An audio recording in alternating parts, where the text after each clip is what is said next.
Hello everyone, मोहित study IQ centre में आपका स्वागत है। आज जो है हिंदी पेडागॉजी का जो है पेपर नंबर 3 है। 2 पेपर्स जो हैं अपलोडेड हैं।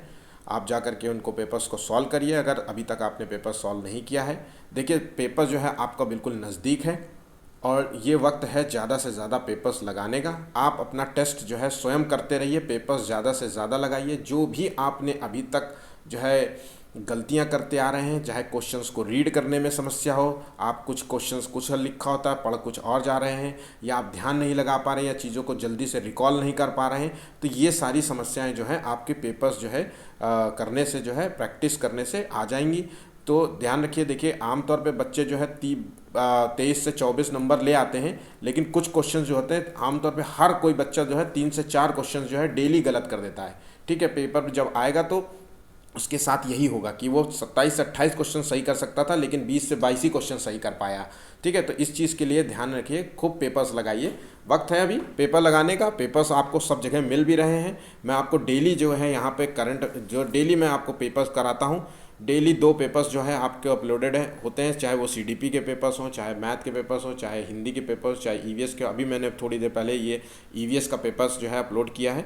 तो अगर आपने ईवीएस का पेपर सॉल्व नहीं किया तो आप ईवीएस का पेपर सॉल्व कर सकते हैं। ठीक है, अगर वीडियो पसंद आए तो प्लीज़ चैनल को लाइक सब्सक्राइब ज़रूर कीजिएगा। आज का टारगेट है 50 लाइक्स का। ठीक है, हमें भी आपके माध्यम से जो है थोड़ा सा मोटिवेशन मिल जाता है। तो चलिए शुरू करते हैं बिना टाइम वेस्ट किए। चलिए पहला क्वेश्चन देखते हैं। भाषा की कक्षा में जो है कौन सी शिक्षण युक्ति सबसे कम प्रभावी है? ध्यान रखिएगा, कम प्रभावी है। उचित गति एवं प्रवाह के साथ पढ़ने पर बल देना, या शुद्ध उच्चारण पर अत्यधिक बल देना, और बच्चों की जो है रुचि के अनुसार परिचित विषय या प्रसंग पर चर्चा करना, या दूसरों की हस्तलिखित लिखित जो है सामग्री पत्र आदि पढ़वाना। देखिए, शिक्षण युक्ति में जो है सबसे कम प्रभावी होती है जब दूसरों की लिखी हुई हम सामग्री लेते हैं, हम पत्र लेते हैं, कुछ भी कॉपी किताब उनका लेते हैं और उसी से पढ़ते हैं या उसी से नोट्स बनाते हैं। ये सबसे कम प्रभावी मानती है। ये शिक्षण पद्धति में सबसे कम होती है। देखिए, बाकी सभी चीज़ों का जो है महत्व होता है, लेकिन इसका नहीं। अगर मान लीजिए गलती से ये ऑप्शन ना दिया होता, ठीक है, डी ऑप्शन है, तो आपको बी आंसर मार्क करना था। शुद्ध उच्चारण पर अत्यधिक बल देना।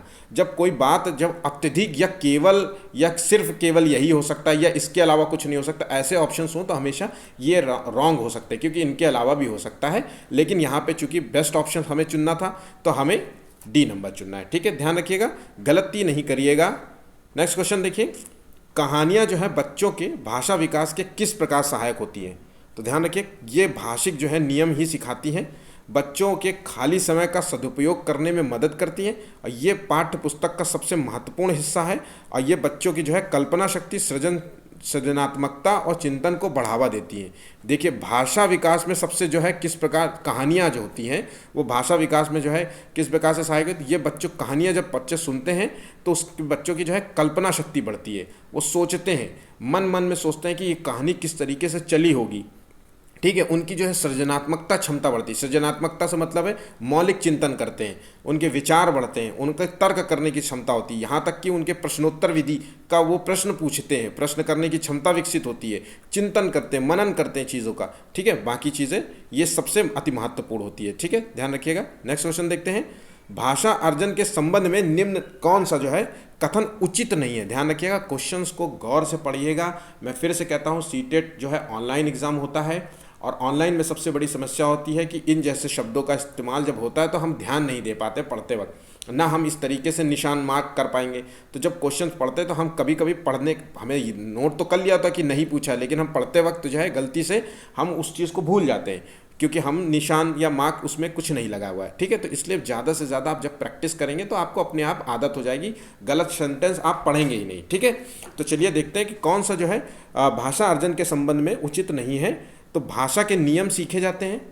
ठीक है, अर्जन के संबंध में देखिए, परिवेश से प्राप्त भाषिक आंकड़ों के आधार पर सहज रूप से भाषिक नियम बनाए जाते हैं।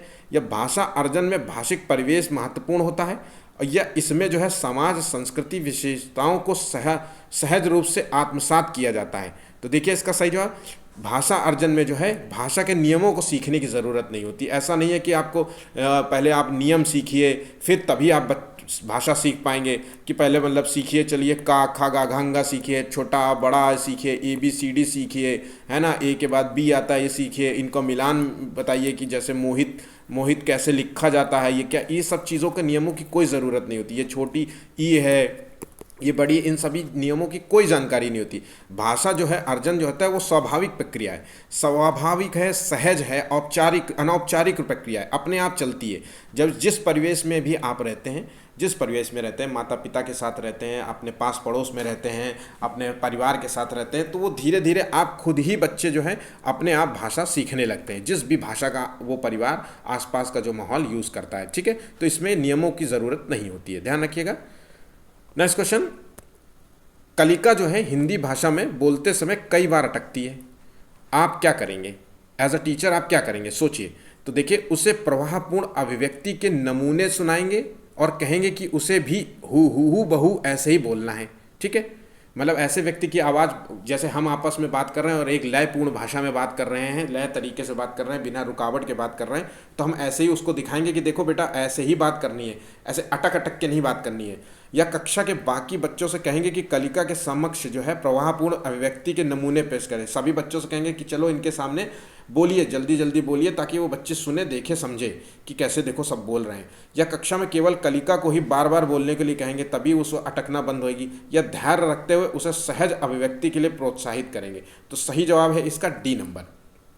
वो अटक इसलिए रही है, हो सकता है कि उसकी कोई जो है पर्सनल प्रॉब्लम हो, पर्सनल इन द सेंस उसकी हो सकता है ज़बान में कोई कमी हो, धीरे धीरे हो सकता है कि वो डर रही हो, डर की वजह से भी बच्चा कभी कभी अटकने लगता है चीज़ें, या चीज़ों को समझ ना रहा है, समझ अभी वो विकसित नहीं हो, जो आप सब्जेक्ट्स पढ़ा रहे हैं और जो हो सकता है क्वेश्चन पूछ रहे हो उसकी समझ ना हो उस चीज़ को, तभी अटक रही है, डर के कारण अटक रही है।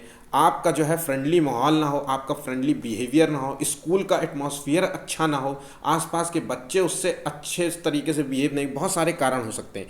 तो इसलिए धैर्य रखिए, ध्यान रखिए चीज़ों को। एज अ टीचर जो है आप पहले ये नोटिस करिए कि बच्चा क्या किस वजह से समस्याएं पैदा हो रही हैं, उसको अटकने की क्या है।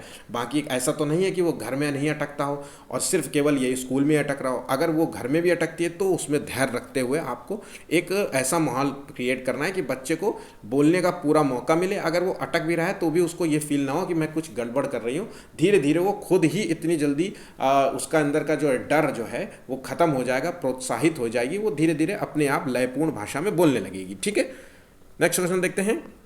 भाषा की प्रकृति के संबंध में जो है कौन सा कथन उचित नहीं है, ध्यान रखिएगा, कौन सा कथन उचित नहीं है। क्वेश्चंस को गौर से पढ़िए। तो भाषा कठोरता से व्याकरणिक जो है नियमों का अनुसरण करती है, या भाषाएं एक दूसरे के सानिध्य में फलती फूलती हैं, एक दूसरे के संपर्क में आकर के फलती फूलती हैं।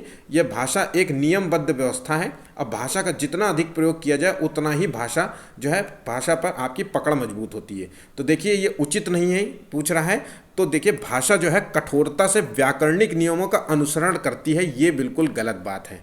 ठीक है, भाषा एक दूसरे के साथ फलती फूलती, एक दूसरे के साथ फलती फूलती। जितना आप भाषा में बातचीत करेंगे, जितना आप दूसरे के संपर्क में बातचीत करेंगे, जितना आप कम्युनिकेट करेंगे, उतना ही आपकी जो है लैंग्वेज जो है डेवलपमेंट अच्छी होगी। ठीक है, भाषा एक नियमबद्ध व्यवस्था है। हम जिस तरीके से बात कर रहे हैं, ऐसा नहीं कि बात कर रहे हैं कि पहले बात तोलाइयाँ हो, जो भी मन, इस तरीके की भाषा का मतलब नियमबद्ध, हर एक बात का कोई मीनिंगफुल होता है और उस बात के बाद कोई ना कोई अगली बात होती है। मतलब हम जो एक लयपूर्ण, ये भी एक लयपूर्ण भाषा में लिखा गया है। अगर हम इस भाषा को यहाँ लिख दें और अधिक को यहाँ लिख दें और प्रयोग को यहाँ लिख दें तो चीज़ें नहीं समझ में आएंगी, है ना।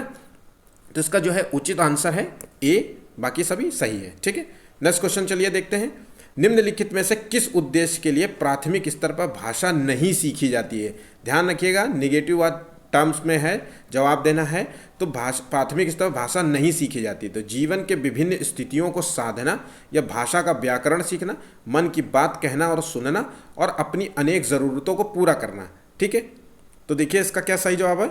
इसका सही जवाब है प्राथमिक स्तर पर जो है भाषा नहीं सीखी जाती, वो जीवन की विभिन्न स्थितियों को साधना, ठीक है, इसका मूल उद्देश्य नहीं होता। बाकी भाषा का जो है व्याकरणिक जो है आपको सीखना पड़ता है, मन की बात कहने के लिए जो है आपको ज़रूरत होती है, इसका मूल उद्देश्य होता है, और अपनी ज़रूरतों को पूरा करने के लिए भी भाषा का प्रयोग होता है। ठीक है,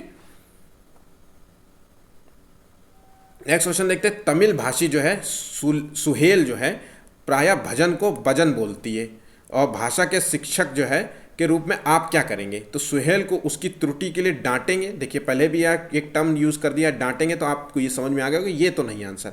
तमिल और हिंदी भाषा का तुलनात्मक अध्ययन करते हुए महाप्राण ध्वनियों से युक्त जो है भाषिक सामग्री का प्रयोग करेंगे। यह सुहेल को बताएंगे कि सही शब्द जो है भजन क्या है, और भजन जो है शब्द का बार बार उच्चारण जो है करवाएंगे। बार बार उच्चारण करने से केवल वो भजन जैसा शब्द तो हो सकता है सीख जाए, लेकिन चीज़ें और भी हैं, क्योंकि वो तमिल भाषी है, डिफरेंट भाषा है, उसके भजन के अलावा भी और कई टर्म्स होंगे जो वो नहीं सीखा होगा, जो वो अलग तरीके से बोलता होगा, तो उसमें ये नहीं। देखिए उसको ना बच्चे में जो है भा को बा बोलने की वजह होती है कि जो महाप्राण ध्वनियाँ होती हैं, जो बड़े हैवी होते हैं, हा जो इस तरीके से होता है, भा है ना, इस तरीके, तो उसको ये चीज़ों को ज्ञान कराएंगे कि ये देखिए महाप्राण ध्वनियाँ हैं, ये नाक से निकली हुई ध्वनियाँ होती हैं, है ना। इस तरीके की चीज़ों को बच्चा जो है जानेगा, धीरे से तुलना उनमें समझेगा तो समझ जाएगा। ठीक है, इसका आंसर है बी नंबर। ठीक, हिंदी भाषा की जो है पाठ्य पुस्तक में लोकगीत को शामिल करने का कौन सा उद्देश्य सबसे कम महत्वपूर्ण है? तो लोकगीत से जो है संबंध राज्यों की जानकारी देना, इसलिए हमने इस लोकगीत को शामिल किया है, या लोकगीत की जो है रसानुभूति कराना, या लोकगीतों के माध्यम से भारत की संस्कृति विशेषताओं से परिचित कराना, और लोकगीतों की जो भाषिक विशेषताओं से परिचित होने का अवसर मुहैया कराना। देखिए इसका क्या सही जवाब है?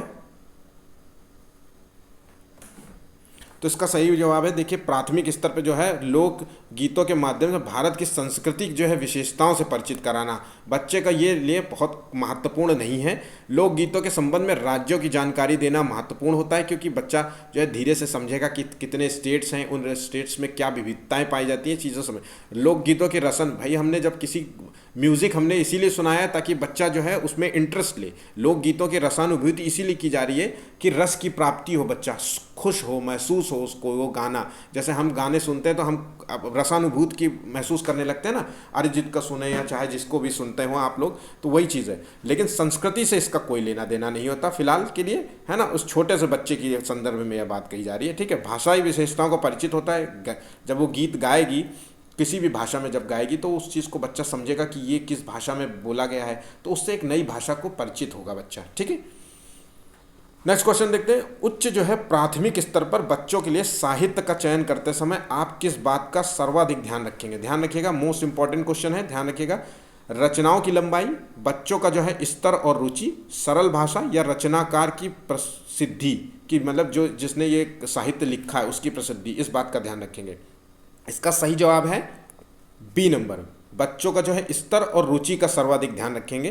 देखिए बच्चों का, देखिए हर बच्चे का जो है बौद्धिक स्तर अलग होता है ना। अब बच्चों का जो है बौद्धिक स्तर का जो है सर्वाधिक हमें ध्यान रखना चाहिए इसमें, क्योंकि बच्चों की जो है व्यक्तिगत भिन्नताएं होती हैं, उनकी रुचि जो है अलग होती है, उनका स्तर अलग होता है, उनका जो है सीखने का जो है योग्यताएं अलग होती है, उनकी क्षमता अलग होती है। इन सभी का ध्यान रख करके जो है साहित्य का चुनाव करना चाहिए, हमें उन बुक्स का चुनाव करना चाहिए ताकि बच्चा सही से सीख सके, इंटरेस्ट ले करके सीखे। ठीक है, और सरल भाषा में तो होना ही चाहिए। रचनाकार की जो है प्रसिद्धि की कोई ज़रूरत नहीं है। ठीक है, हमें, और रचनाओं की लंबाई ज़्यादा होगी तो बच्चा जो है रुचि नहीं लेगा। रचनाकार की प्रसिद्धि से उसका क्या लेना देना है, वो किसी की भी कहानियाँ हो। ठीक है, लेकिन बच्चों का जो है बोध स्तर समझना होगा, उसकी रुचि इंटरेस्ट लेना होगा। ठीक है, और भाषाएं जो है वो साहित्य जो है बच्चों के लिहाज से सिंपल होनी चाहिए, लेकिन सबसे आंसर बी है इसका। ठीक, नेक्स्ट क्वेश्चन देखते हैं। बच्चों में जो है पढ़ने लिखने की कुशलता के विकास में सर्वाधिक सहायक है, ध्यान रखिएगा, पढ़ने लिखने की कुशलता के विकास में जो है सर्वाधिक सहायक है।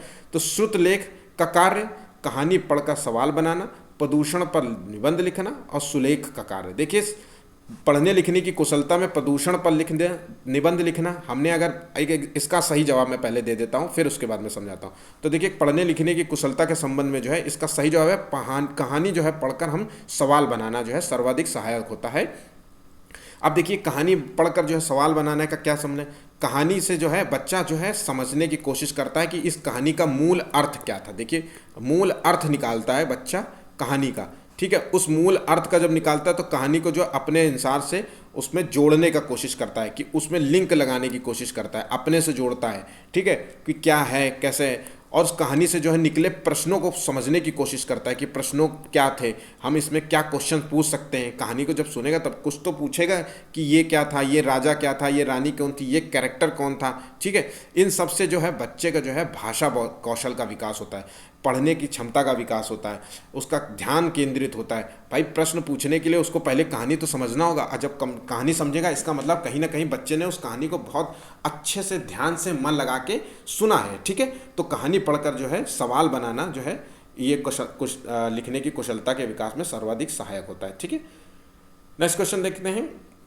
8वीं कक्षा में जो है पढ़ने वाले अली अक्सर जो है बच्चों के गलत शब्दों के नीचे जो है शब्द का ठीक रूप से लिखकर दोनों में अंतर जो है करने के लिए कहते हैं। ठीक है, इसका मूल उद्देश्य क्या होता है? शब्दों को जो है सही बर्तनी की जानकारी देना, या अवलोकन द्वारा सही बर्तनी की ओर ध्यान आकृष्ट करना, या आकलन को लचीला और सुविधापूर्ण बनाना, या बच्चों को जो है उनकी गलतियों का अनुभव कराना। ठीक है, तो देखिए बच्चों को उनकी गलतियां अनुभव कराना नहीं है, हमें बताना है, सिखाना है, समझाना है कि चीज़ें उसको हमेशा के लिए याद रहें। हमें इस चीज़ पे हमें फोकस करना है। ठीक है, तो हमें बच्चे को जो है अवलोकन द्वारा जो है ध्यान से उसको निगाह पड़े उस चीज़ से, और सही बर्तनी की उसका ध्यान आकृष्ट हो कि मैंने क्या गलतियाँ की हैं, और नेक्स्ट टाइम फिर बच्चा उस चीज़ पे हमेशा फोकस रहेगा कि वो गलतियाँ नहीं करेगा। ठीक है, इसका सही जवाब है बी नंबर। नेक्स्ट क्वेश्चन देखते हैं। राधिका जो है 7वीं कक्षा में पढ़ाती है। ठीक है, एक टीचर है जो 7वीं कक्षा में पढ़ाती है। इन बच्चों के जो है को नाम संबंधी कुछ उदाहरण देती है, फिर संज्ञा के बारे में समझाती है। राधिका द्वारा प्रस्तुत जो है विधि क्या है? देखिए सिंपल सा जवाब है, पहले टीचर ने क्या किया, पहले उदाहरण दिए और फिर उदाहरण के माध्यम से जो है नियम को समझाया।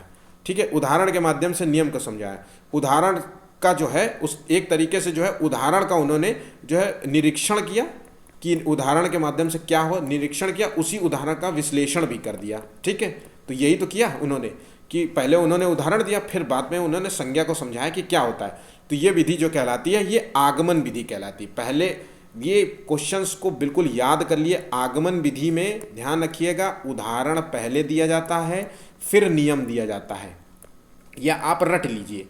ठीक है, और निगमन विधि में पहले नियम दिया जाता है, पहले नियम परिभाषा सब बताई जाएगी और फिर उदाहरण प्रस्तुत किया जाएगा। सबसे अच्छी जो विधि होती है वो यही विधि होती है। ध्यान रखिएगा, पहले नियम बताना होता है, तरीके बताना होता है कि कैसे, है ना, फिर उसके बाद। ठीक है, तो ध्यान रखिएगा निगमन विधि इन सब में सर्वाधिक अच्छी विधि मानी जाती है, आगमन विधि नहीं अच्छी विधि। लेकिन यहाँ पे क्वेश्चंस का जो जवाब था वो आंसर ए है। ठीक है, नेक्स्ट क्वेश्चन चलिए देखते हैं। अपनी मातृभाषा में जो है किसान पर लिखी गई कविता को अपने मित्रों व शिक्षक को सुनाओ। हिंदी भाषा की पाठ्य पुस्तक में ये प्रश्न दिया गया है। आप क्या समझ रहे हैं देखिए। तो ऑप्शन देखिए, कक्षा में जो है बच्चों को गीत गाने का अवसर देता है, या कक्षा के जो है बहुभाषिक संदर्भ को पोषित करता है, या कक्षा के जो है समय के सदुपयोग का उत्कृष्ट उदाहरण है, या कक्षा में मनोरंजन का साधन है। ठीक है, किसान पर जो लिखी गई कविता को अपने मित्र व शिक्षक को सुनाने का संदर्भ इसीलिए है कि वो बच्चा के जो है बहुभाषिक संदर्भ को पोषित करना चाहता है। ठीक है, ध्यान रखिएगा। नेक्स्ट क्वेश्चन चलिए पढ़ते हैं। भाषा के संदर्भ में निदानात्मक जो है परीक्षण का उद्देश्य क्या है? निदान करना किसी चीज़ का, उसका उद्देश्य क्या है? तो बच्चों हेतु जो है भाषा प्रयोग के अवसर जुटाना, या बच्चों को अगली कक्षा में प्रोन्नत करना, या बच्चों की जो है विभिन्न श्रेणियों में विभक्त करना, या बच्चों की जो है भाषा प्रयोग संबंधी कठिनाइयों में संभावित कारणों की पहचान करना। तो इसका सही जवाब है, देखिए निदान करना का मतलब होता है सॉल्यूशन देना, किसी चीज़ का हमें सॉल्यूशन, निदान है, मेरी समस्या का निदान तो करो, ऐसा होता है ना, आपने कई बार सुना। तो इसका सॉल्यूशन देना होता है, सिंपल सा मीनिंग है सॉल्यूशन देना है। ठीक है, सॉल्यूशन देना है। तो इसका सही है बच्चों की जो है भाषा प्रयोग संबंधी कठिनाइयों में संभावित कारणों की पहचान करना। निदान जब हम समझेंगे कि बच्चे की कठिनाई क्या है, उसके बोलने में क्या समस्या है, उसको पढ़ने में क्या समस्या है, उसकी भाषा अलग है तो उसको हम किस तरीके से समस्या है, कहीं ऐसा तो नहीं है कि मेरे में ही कोई समस्या है, मेरे पढ़ाने में कोई समस्या है, ताकि हम उस चीज़ का निदान कर सकें। ठीक है, सही जवाब है डी नंबर।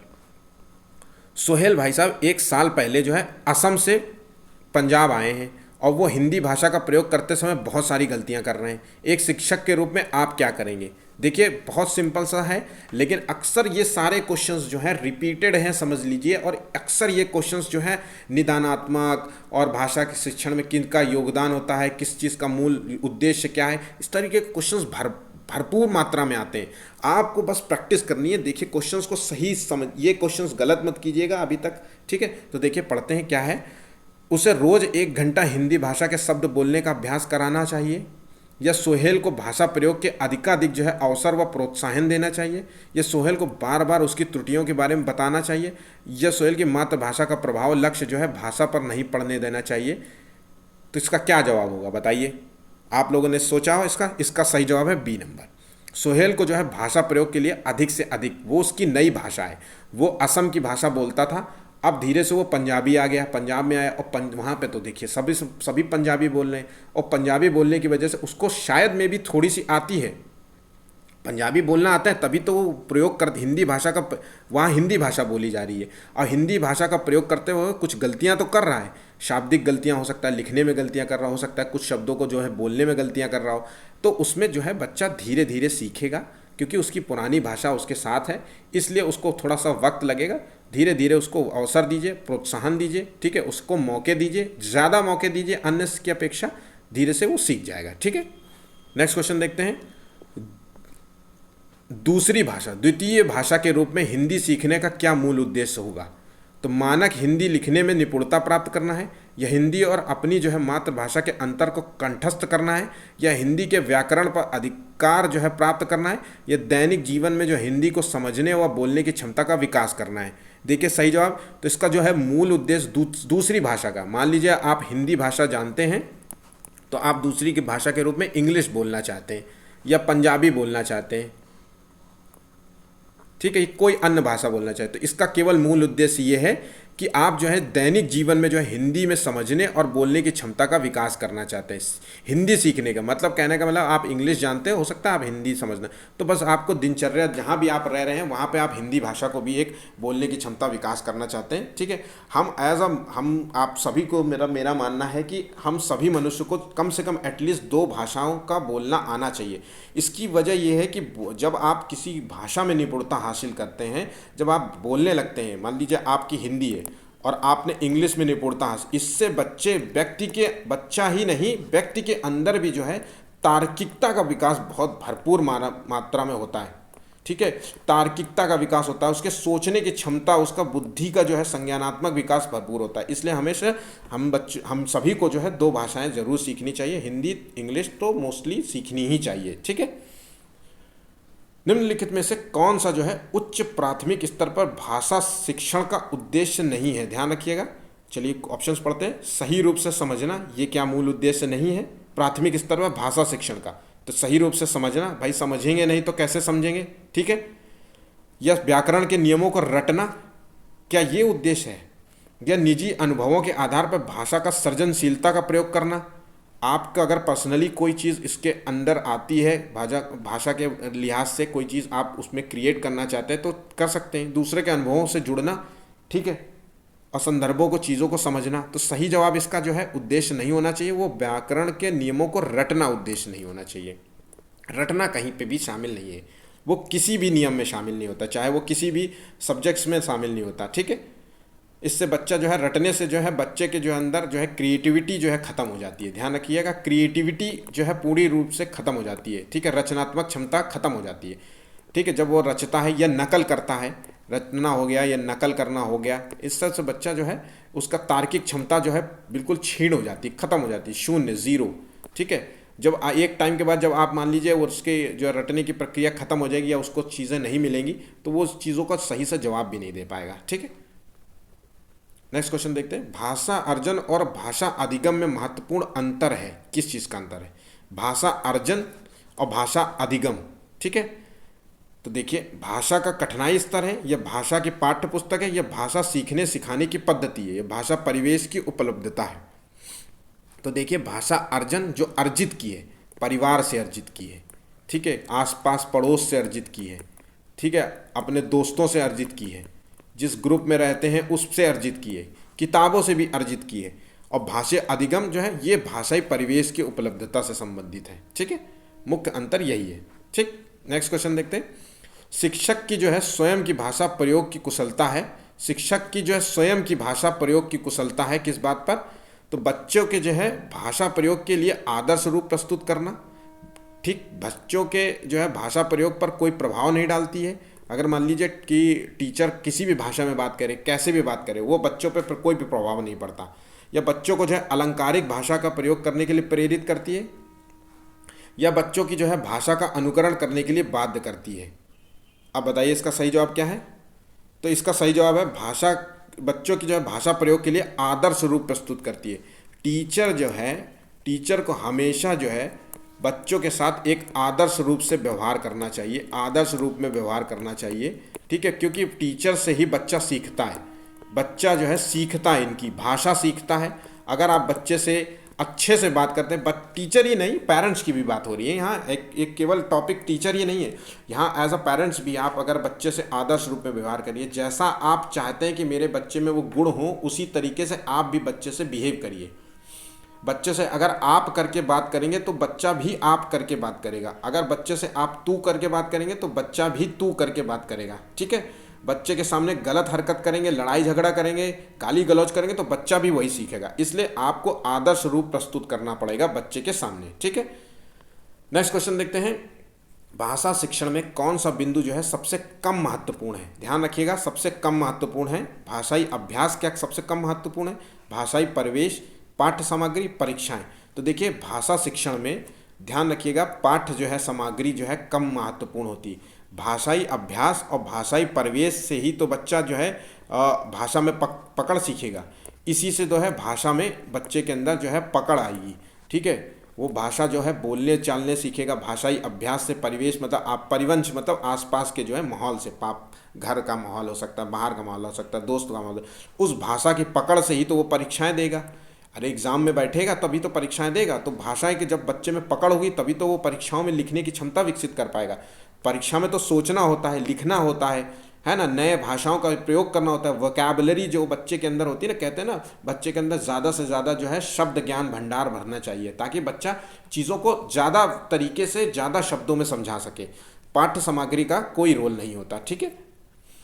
नेक्स्ट क्वेश्चन देखते हैं, भाषा की कक्षा में जो है समाचार पत्र पत्रिकाओं का उपयोग ये सुनिश्चित करता है कि शिक्षण सामग्री का उपयोग हो रहा है। बच्चों की जो है भाषा पर जो है समाचार पत्र पत्रिकाओं का प्रभाव पड़े, बच्चों को जो है मुख्य शीर्षक याद है और बच्चे जो है प्रामाणिक जो है लेख समाचार आदि पर अपनी प्रतिक्रिया देने की जो है क्षमता रखते हैं। तो इसका सही जवाब क्या है? तो देखिए समाचार पत्र पत्रिकाओं का उपयोग ये सुनिश्चित करता है कि बच्चे जो है प्रमाणित लेख जो भी आप वो देखते हैं, बच्चे समाचार पत्र देते हैं उसमें जो है प्रमाणिकता जो है उसमें कहीं ना कहीं कुछ ना कुछ प्रतिक्रिया देते हैं बच्चे, ठीक है। बड़े बच्चे तो अक्सर यही करते हैं, जब न्यूज़पेपर पढ़ते हैं सुबह तो चीज़ों में अपना कुछ ना कुछ राय व्यक्त करते हैं, ठीक है। भाषा में जो है सतत और व्यापक मूल्यांकन का क्या मूल उद्देश्य होता है? सतत और व्यापक मूल्यांकन मोस्ट इंपॉर्टेंट क्वेश्चन है, ध्यान रखिएगा। केवल जो है बच्चे की कमियां बताना होता है इसलिए मूल्यांकन किया जाता है, या केवल यह बताना होता है कि बच्चे ने क्या सीखा, कितना सीखा, या बच्चे को जो है उत्तीर्ण अनुत्तीर्ण की श्रेणी में रखना होता है, या बच्चे द्वारा जो है भाषा सीखने की प्रक्रिया को जानना होता है और समझना होता है? तो देखिए सही जवाब है सतत और व्यापक जो मूल्यांकन इसलिए किया जाता है ताकि बच्चे के जो है हम सीखने की प्रक्रिया को जान सकें, समझ सकें कि बच्चे ने क्या सीखा, बच्चे ने किस तरीके से सीखा, कितना सीखा, ये हमारा मूल उद्देश्य होता है पता लगाना, ठीक है। जो देखिए सतत और जो मूल्यांकन होता है ये निरंतर चलने वाली प्रक्रिया होती है, हमेशा मूल्यांकन तो होता ही रहता है। इस प्रक्रिया से हम यही पता लगाते हैं कि कितना सीखा है बच्चे ने, ठीक है। और हर बार मूल्यांकन करते हैं, कुछ टाइम के बाद फिर से मूल्यांकन करते हैं कि अभी बच्चे ने कितना अपना प्रोग्रेस किया है, ठीक है। नेक्स्ट क्वेश्चन देखते हैं, सुमन जो है बचपन से ही गुजराती बोल पाती हैं, बोल समझ लेती हैं, वो कभी विद्यालय नहीं जाती, इसका क्या मूल उद्देश्य होता है? इसका क्या कारण होता है कि वो गुजराती समझ रही हैं? तो देखिए भाषा अर्जन, भाषा सीखने सुमन की प्रतिभा या पिछड़ेपन का कारण है। तो देखिए इसका सही जवाब है भाषाई जो है अर्जन, उसके ये गुजराती जो है उसने भाषा सीखी है वो अपने परिवार से सीखी है, ठीक है। वो जिस माहौल में रहती है आसपास पड़ोस से सीखी हो सकती है, ठीक है, अपने दोस्तों के बीच में रह करके सीखी है। तो वो जिस माहौल में रहा है, जिस माहौल में रही है, आसपास के माहौल या आसपास के वातावरण में रह करके उसने ये गुजराती बोल बाल जो भाषा है वो सीखी है, ठीक है। उसने भाषा का अर्जन किया है वहाँ से, ठीक। नेक्स्ट क्वेश्चन देखते हैं, हिंदी भाषा का आकलन करते हुए पोर्टफोलियो के बारे में आप क्या समझते हैं, क्या जानते हैं? तो देखिए उनकी प्रगति में जो है माता पिता की भूमिका कैसी है, उनकी प्रगति में शिक्षकों की भूमिका कितनी है, वे क्या जानते हैं, क्रमशः उनकी प्रगति किस प्रकार से हो रही है। तो इसका सही जवाब है पोर्टफोलियो का उद्देश्य होता है कि रिपोर्ट कार्ड होता है, एक तरीके से ये एक रिपोर्ट कार्ड है, ध्यान रखिएगा रिपोर्ट कार्ड है, ठीक है। रिपोर्ट कार्ड में जो है बच्चे की जो है कमियां सब कुछ इसमें बताई जाती है, कमियां है क्या है कमियां, ठीक है। इसमें जो है अच्छाइयाँ क्या है बच्चे में, ठीक है। इसमें जो है जो आगे लर्निंग जो है कैपेबिलिटी क्या है, प्रोग्रेस जो है क्या हो सकती है, किन चीज़ों के माध्यम से हम बच्चे के अंदर जो है कुछ जो है चेंजेस ला सकते हैं। अगर उसको गणित नहीं आती तो हम माता पिता को रिपोर्ट से बता सकते हैं, माता पिता ही नहीं वो स्कूल में भी एक रखा जा सकता है पोर्टफोलियो, इसी को कहते हैं उसकी प्रगति किस प्रकार से हो रही है पोर्टफोलियो के माध्यम से, ठीक है। वो एक तरीके से समझ लीजिए ये एक फाइल है, आप समझिए फाइल है जिसमें कई जो है सूचनाएं होती हैं, कई सूचनाओं को रखा। देखिए फाइल में हम कई सारे पेपर्स रखते हैं, उसीलिए इस फाइल में जो है हम पोर्टफोलियो में कई सूचनाएं रखते हैं, ठीक है। नेक्स्ट क्वेश्चन, बोलना जो है कौशल में महत्वपूर्ण है, मधुर वाणी, संदर्भ एवं स्थिति के अनुसार अपनी बात कह सकना, स्पष्ट और शुद्ध उच्चारण और आलंकारिक जो है भाषा का प्रयोग। तो इसका सही जवाब क्या है? देखिए आलंकारिक भाषा का प्रयोग छोटे बच्चों के लिहाज से बिल्कुल सही नहीं है। अगर हम ही लोग हैं, अगर हमें कोई आलंकारिक भाषा का प्रयोग करे या अलंकार के माध्यम से समझाना कर पड़े कि ऊँट के मुंह में जीरा और इस तरीके के जो है मुहावरे प्रस्तुत करें, तो बच्चे हम खुद आपस में कई जो है शब्दों को नहीं समझ पाएंगे कि इसका मतलब क्या हुआ, ठीक है। तो ये चीज़ स्पष्ट भाषा और शुद्ध उच्चारण का प्रयोग, मैंने पहले भी कहा है कि बोलचाल की भाषा में जो है शुद्ध उच्चारण का प्रयोग की ज़रूरत नहीं होती है, कि एक नहीं, ऐसा नहीं है कि हम बस बोलने में जो है क्रमबद्धता होनी चाहिए। महत्वपूर्ण जो होता है वो क्रमबद्धता की ज़रूरत होती है, क्रमबद्ध होते हैं जो हम बात कह रहे हैं, ठीक है, वो हम क्रमबद्ध होना चाहिए, ठीक है। तो इसका सही जवाब जो है बी है, संदर्भ और स्थिति के अनुसार अपनी बात कह पाना। देखिए संदर्भ, जिस बोलना क्या है, बातचीत करना, कम्युनिकेशन, हम किस संदर्भ में बात, अभी हम बात कर रहे हैं हिंदी लिटरेचर पे, और मान लीजिए यहाँ पे हिंदी लिटरेचर पे हम ना बात करके, हिंदी जो है पेडागोजी पे ना बात करके हम बात करने लग जाएं मैथ पे, ठीक है, मैथ पे, तो संदर्भ मैथ का लेने लग जाए तो आप में से बहुत तो किसी को नहीं समझ में आएगा उसकी स्थिति। इसीलिए हमें कहना है कि बोलना है हमें उसी स्थिति के अनुसार जिस स्थिति में हम बात करना चाहते हैं, ठीक है, ना कि हमें किसी और स्थिति में बात करनी है। बात हो रही है यहाँ, टॉपिक हो रही है हिंदी की, और हम बात करने लग जाए मैथ की, या उसके संदर्भों को प्रस्तुत करने लग जाएँ, या उसके उदाहरण लग जाए कि देखिए बच्चा A+B को किस तरीके से समझता है, तो ये सही नहीं है, ठीक है। तो आंसर इसका बी नंबर है। नेक्स्ट क्वेश्चन देखते हैं क्या है, गृह कार्य के बारे में कौन सा जो है उचित कथन है। तो ध्यान रखिए गृह कार्य मतलब होमवर्क, गृह कार्य देना अति आवश्यक होता है। यह गृह कार्य जो है अभिभावकों को व्यस्त रखने के लिए अभिभावक या बच्चों की जो है क्षमताओं और स्तर के अनुसार गृह कार्य दिया जाना चाहिए, और गृह कार्य के लिए जो है कार्य का अभ्यास जो है मात्र है, केवल क्या है हो सकता है। देखिए तो इसका सही जवाब है बी नंबर, गृह कार्य कौन सा कथन उचित है, एक सेकेंड, हाँ सॉरी, इसका जो है उचित है, इसमें बच्चों की जो है क्षमताओं स्तर के अनुसार जो है गृह होमवर्क दिया जाना चाहिए, ठीक है। जैसा हर किसी की क्षमता के अनुसार जो है क्षमताओं, सभी बच्चों की जो है क्षमताएं अलग होती हैं, कुछ प्रतिभाशाली होते हैं, कुछ सामान्य रूप के बच्चे होते हैं, कुछ विशिष्ट बालक होते हैं, ठीक है, और सभी की क्षमताएं अलग होती हैं। सभी का जो है प्रोग्रेस जो है ग्रोथ होती है वो अलग अलग तरीके से होती है, मानसिक हो या चाहे शारीरिक। तो अगर बच्चे को आप होमवर्क दे रहे हैं तो उसकी क्षमता के अनुसार दीजिए। अगर किसी बच्चे को आप ABCD लिखना दे रहे हैं तो किसी के बच्चे को लिखिए कि A फॉर क्या हो सकता है, B फॉर क्या हो सकता है, किसी को 2 का टेबल लिखने को बोल सकते हैं। तो सबको अलग देना चाहिए, ठीक है, ध्यान रखिएगा। नेक्स्ट क्वेश्चन देखते हैं, भाषा कौशल के संदर्भ में कौन सा कथन उचित है। भाषा कौशल के विकास में अभ्यास की अपेक्षा जो है भाषिक नियमों का ज्ञान जरूरी होना चाहिए। देखिए भाषिक नियमों का ज्ञान जरूरी होना चाहिए, या विद्यालय में केवल पढ़ना लिखना कौशल पर बल ही देना, केवल बल देना चाहिए, या बच्चे केवल सुनना बोलना पढ़ना लिखना कौशल क्रम से ही सीखते हैं, ठीक है। देखिए और उचित है तो इस, और भाषा के चारों कौशल परस्पर अंतर संबंधित। देखिए ध्यान रखिएगा, हमने अभी कुछ टाइम पहले, अभी थोड़ी देर पहले मैंने आपसे कहा जहाँ शब्द आ जाए केवल, ध्यान रखिएगा जहाँ आ जाए केवल, ठीक है, जहाँ निगेटिव टर्म आ जाए, ठीक है, तो इन सब चीज़ों को तो तुरंत काट दीजिए, ये गलत है। हमेशा देखिए भाषा के चारों कौशल परस्पर अंतर संबंधित। वो चारों कौशल कौन से होते हैं? सुनना, बोलना, पढ़ना और लिखना, ये एक दूसरे, जब आप भैया जब सुनेंगे तभी तो आप बोलेंगे, और जब बोलेंगे तभी तो आप लिखेंगे, ठीक है, कोई और लिखेगा। बोलना पढ़ना, जब बोलना सीखेंगे तभी तो आप पढ़ना सीखेंगे, ठीक है। तो सभी जो चीज़ें हैं वो आपस में परस्पर संबंधित होती हैं, तो ध्यान रखिएगा, ठीक। इसका आंसर है डी नंबर। हिंदी की कक्षा में जो है प्रायः जो है हिंदीतर भाषी के जो बच्चे होते हैं हिंदी सीखने में अनेक कठिनाइयों का, जो हिंदी से अलग, ठीक है, हिंदी से इतर मतलब हिंदी से दूर, हिंदी जिनको नहीं आती उनको कठिनाइयों का सामना करना पड़ता है। क्यों? क्योंकि वो हिंदी और उनकी मातृभाषा की संरचना में अंतर होता है। वे मन लगाकर हिंदी नहीं सीखते, हिंदी सीखने के प्रति उनमें अरुचि होती है, या वो बहुत कठिन भाषा है। ठीक है, कठिन होती तो सबके लिए समस्याएं पैदा होती। ठीक है, अरुचि हो सकती है क्योंकि वो उनकी अपनी भाषा है, मातृभाषा में वो मातृभाषा की वजह से अरुचि हो सकती है। ठीक है, लेकिन वहाँ तो बच्चा सीखने की कोशिश कर रहा है और उसको कठिनाई का सामना हो रहा है। देखिए यहाँ क्वेश्चन पूछ रहा है कठिनाई का सामना हो रहा है। ठीक है, तो इसमें ये संतर है, इसका आंसर है ए। वो जो है मातृभाषा की संरचना, दोनों की जो है संरचनाएं अलग है, उसकी भाषा अलग है, हिंदी की भाषा अलग है। मान लीजिए कि हिंदी से इतर, मान लीजिए एक है हिंदी जिसको एक लिखते हैं आ, और एक है इंग्लिश में आ को आ लिखते हैं।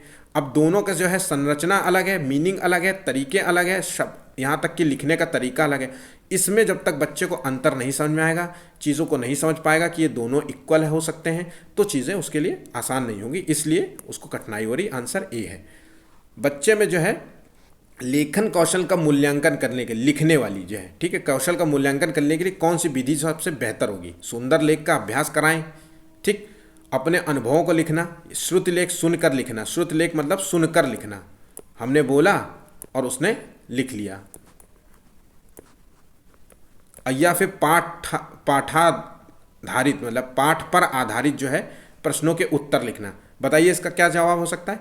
इसका सही जवाब है बी नंबर, अपने अनुभवों को लिख। देखिए बच्चे में अगर लेखन कौशल का विकास करना है, अगर मुझे आपसे मैं ये कहूँ कि आप ना लिखा करिए, जितना ज़्यादा से ज़्यादा आप लिखेंगे, आंसर राइटिंग जिसे कहते हैं, है ना, आंसर राइटिंग अगर करेंगे, अगर आप आंसर राइटिंग लिखेंगे तो आपका जो है लेखन जो है शैली डेवलप होगी, है ना। एज अ आईएएस जो है आप आईएएस की तैयारी करते हो या पीसीएस की तैयारी करते हो, इसलिए आप उनसे ज़्यादातर कहा जाता है अपने लेखन शैली का विकास करिए। और वो किस लिए कैसे होगा?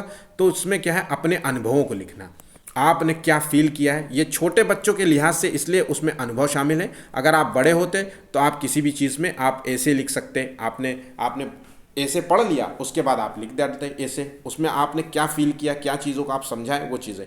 तो बच्चों के लिहाज से, क्योंकि बच्चे तो अपने अनुभव को ही ज़्यादा समझते हैं, उन्होंने आज दिन भर घर में क्या किया, उन्होंने मम्मी से क्या सीखा, मम्मी से किस तरीके से बात की, अपने भाई के बारे में कुछ बताइए, इस तरीके की चीज़ों से बच्चे के अंदर जो है लिखने का शैली डेवलप होगी। ठीक है, नेक्स्ट आखिरी क्वेश्चन है, देखिए भाषा शिक्षण में जो है पाठ्य पुस्तक क्या है?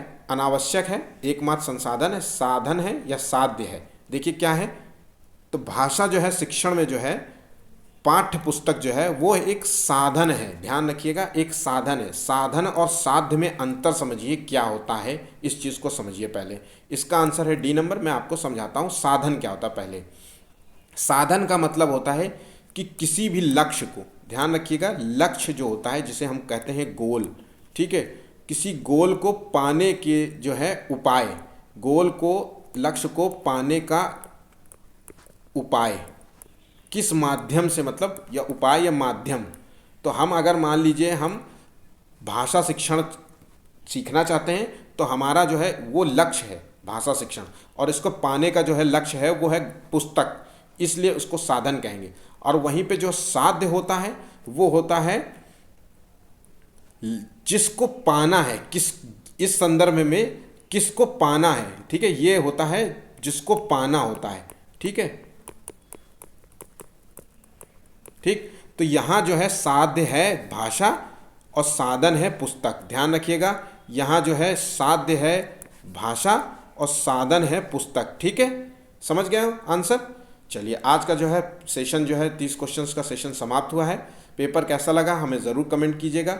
आज का जो है टारगेट मैंने आपको बताया 50 लाइक्स का है, आप दे दीजिएगा। ठीक है, चलिए धन्यवाद।